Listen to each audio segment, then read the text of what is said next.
ঘটনার পর একজন মানুষকে দেখে আপনার মনে হতে পারে তিনি কেবল একজন উদ্বিগ্ন প্রতিবেশী। সবার আগে ছুটে এসেছেন, ঘটনার বর্ণনা দিচ্ছেন, দ্রুত তদন্তের দাবি জানাচ্ছেন, গণমাধ্যমের সামনে দাঁড়িয়ে দুঃখ প্রকাশ করছেন। কিন্তু যদি শেষ পর্যন্ত জানা যায় সেই মানুষটিই আসলে পুরো ঘটনার মূল অভিযুক্ত। এমনই এক চাঞ্চল্যকর হত্যাকাণ্ড এখন আলোচনায়। এই ঘটনায় তদন্ত এখনো চলছে, তাই চূড়ান্ত বিচারিক সিদ্ধান্তের আগ পর্যন্ত সবাই আইনের দৃষ্টিতে অভিযুক্ত, দোষী নন। তবে পুলিশি তদন্তে উঠে আসা তথ্য ইতোমধ্যে সৃষ্টি করেছে ব্যাপক আলোড়ন। তাই এই ঘটনায় সবচেয়ে গুরুত্বপূর্ণ বিষয় একটাই: সুষ্ঠু তদন্ত হোক, সত্য উদ্ঘাটিত হোক এবং আইনের মাধ্যমে ন্যায় বিচার নিশ্চিত হোক। ঘটনাটি টাঙ্গাইল শহরের।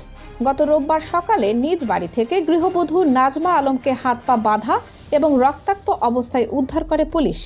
ঘটনাস্থলের দৃশ্য ছিল অত্যন্ত হৃদয় বিদারক। পরিবারের সদস্য ও আশেপাশের মানুষ হতভম্ব হয়ে পড়েন। শুরুতে এটি একটি নির্মম হত্যাকাণ্ড হিসেবেই সামনে আসে, কিন্তু মাত্র 24 ঘন্টার মধ্যেই তদন্ত এমন এক মোড় নেয় যা অনেককেই বিস্মিত করে। ঘটনার শুরুতে এলাকাবাসীর সঙ্গে ঘটনাস্থলে উপস্থিত হন স্থানীয় মসজিদের মুয়াজ্জিন মোশাররফ হোসেন। তিনি নিজেকে একজন সাধারণ প্রতিবেশী হিসেবে পরিচয় দেন। গণমাধ্যমের সামনেও তিনি বলেন, ঘটনাস্থলে এসে তিনি নাজমা আলমকে রক্তাক্ত অবস্থায় পড়ে থাকতে দেখেছেন। তার বক্তব্যে ছিল শোক, উদ্বেগ এবং দ্রুত হত্যার রহস্য উদ্ঘাটনের আহ্বান।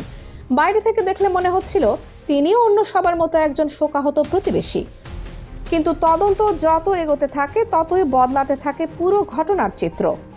তথ্য প্রযুক্তির বিশ্লেষণ, বিভিন্ন সূত্র থেকে পাওয়া তথ্য এবং ঘটনাস্থল থেকে সংগ্রহ করা আলামত একত্র করে পুলিশ সন্দেহের কেন্দ্রবিন্দুতে নিয়ে আসে সেই মানুষটিকেই, যিনি প্রথম দিকে নিজেকে নিরীহ প্রতিবেশী হিসেবে তুলে ধরেছিলেন। পুলিশ জানায়, তদন্তের ধারাবাহিকতায় প্রথমে স্বর্ণ ব্যবসায়ী সন্তোষ কর্মকারকে গ্রেপ্তার করা হয়। তার কাছ থেকে গুরুত্বপূর্ণ তথ্য পাওয়ার পর তদন্ত নতুন গতি পায়। এরপর সোমবার সন্ধ্যায় আটক করা হয় মোশাররফ হোসেনকে। জিজ্ঞাসাবাদে পুলিশ যে তথ্য পেয়েছে বলে জানিয়েছে তা রীতিমতো চমকে দেওয়ার মতো।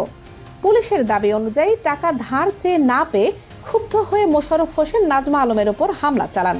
অভিযোগ রয়েছে তিনি প্রথমে হাতুড়ি দিয়ে মাথায় আঘাত করেন, এরপর গলার স্বর্ণের চেইন ও হাতের বালা নেওয়ার চেষ্টা করেন।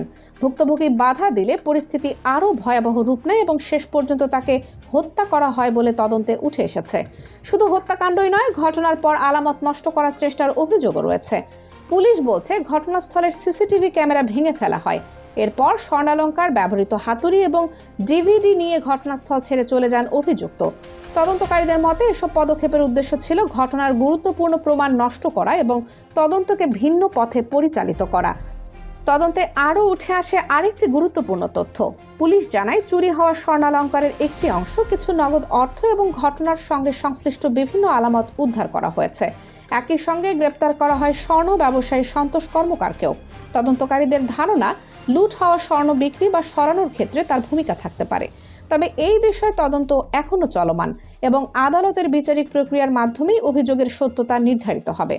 অতিরিক্ত পুলিশ সুপার ASM মাহবুব রেজওয়ান সিদ্দিকী জানান, তথ্য প্রযুক্তির সহায়তা এবং বিভিন্ন গোয়েন্দা তথ্য বিশ্লেষণ করে খুব অল্প সময়ের মধ্যেই তদন্তে উল্লেখযোগ্য অগ্রগতি হয়েছে। তিনি বলেন, এখন পর্যন্ত 2 জনকে গ্রেপ্তার করা হয়েছে। তবে এই ঘটনায় আরও কেউ জড়িত আছেন কিনা কিংবা এর পেছনে অন্য কোনো পরিকল্পনা বা উদ্দেশ্য ছিল কিনা সেটিও খতিয়ে দেখা হচ্ছে। তদন্ত এখনও শেষ হয়নি। এই ঘটনাটি আবারও দেখিয়ে দিল, কোনো বড় অপরাধের তদন্তে প্রথম দেখার ধারণা অনেক সময় বাস্তবতার সঙ্গে মেলে না। যিনি সবচেয়ে বেশি সহানুভূতি প্রকাশ করছেন তিনিই যে নির্দোষ, এমনটি নিশ্চিতভাবে বলা যায় না। আবার কাউকে গ্রেপ্তার করা হয়েছে বলেই তিনি আদালতে দোষী প্রমাণিত, এ কথাও বলা যায় না। তাই তদন্ত, আলামত এবং বিচারিক প্রক্রিয়ায় শেষ পর্যন্ত সত্য নির্ধারণ করে। বিশেষজ্ঞদের মতে, সাম্প্রতিক সময়ে অপরাধ তদন্তে তথ্য প্রযুক্তির ব্যবহার উল্লেখযোগ্যভাবে বেড়েছে। মোবাইল ফোনের তথ্য, ডিজিটাল যোগাযোগ, সিসিটিভির অবশিষ্ট তথ্য, অবস্থান বিশ্লেষণ এবং বিভিন্ন প্রযুক্তিগত উপাত্ত এখন তদন্তকে অনেক দ্রুত এগিয়ে নিতে সাহায্য করছে। এই ঘটনাতেও সেই প্রযুক্তি নির্ভর তদন্ত গুরুত্বপূর্ণ ভূমিকা রেখেছে বলে পুলিশ জানিয়েছে। একই সঙ্গে এই ঘটনা সমাজের জন্য একটি বড় সতর্কবার্তা। পরিচিত, প্রতিবেশী কিংবা দীর্ঘদিনের বিশ্বাসের সম্পর্ক, সবকিছুর আড়ালেও কখনো কখনো অপরাধ লুকিয়ে থাকতে পারে। তাই কোনো ঘটনায় আবেগের চেয়ে প্রমাণকে বেশি গুরুত্ব দেওয়াই সবচেয়ে জরুরি। মঙ্গলবার দুপুরে গ্রেপ্তার হওয়া 2 অভিযুক্তকে আদালতে পাঠানো হয়। পরবর্তী আইনি প্রক্রিয়া আদালতের মাধ্যমে এগিয়ে যাবে। তদন্ত সংস্থা জানিয়েছে, নতুন কোনো তথ্য বা সংশ্লিষ্ট ব্যক্তির সম্পৃক্ততা সামনে এলে প্রয়োজনীয় আইনগত ব্যবস্থা নেওয়া হবে। এই হত্যাকাণ্ড শুধু একটি পরিবারের জন্য নয়, পুরো এলাকাবাসীর জন্য গভীর শোকের কারণ হয়ে দাঁড়িয়েছে। একজন গৃহবধূর এমন মর্মান্তিক মৃত্যু মানুষের মনে নানা প্রশ্ন তৈরি করেছে। সে প্রশ্নগুলো নির্ভুল উত্তর পাওয়ার একমাত্র পথ হলো নিরপেক্ষ তদন্ত, স্বচ্ছ বিচারিক প্রক্রিয়া এবং আইনের সঠিক প্রয়োগ। সবশেষে আবারও একটি বিষয় পরিষ্কার করে বলা জরুরি, এই ঘটনায় যাদের গ্রেপ্তার করা হয়েছে তাদের বিরুদ্ধে পুলিশ অভিযোগ এনেছে এবং তদন্তে বিভিন্ন তথ্য পাওয়ার কথা জানিয়েছে। তবে আদালতের রায় না হওয়া পর্যন্ত আইন অনুযায়ী তারা অভিযুক্ত, দোষী নন। তাই বিচারিক প্রক্রিয়াকে সম্মান জানিয়ে সঠিক তথ্যের ভিত্তিতেই আলোচনা হওয়া উচিত।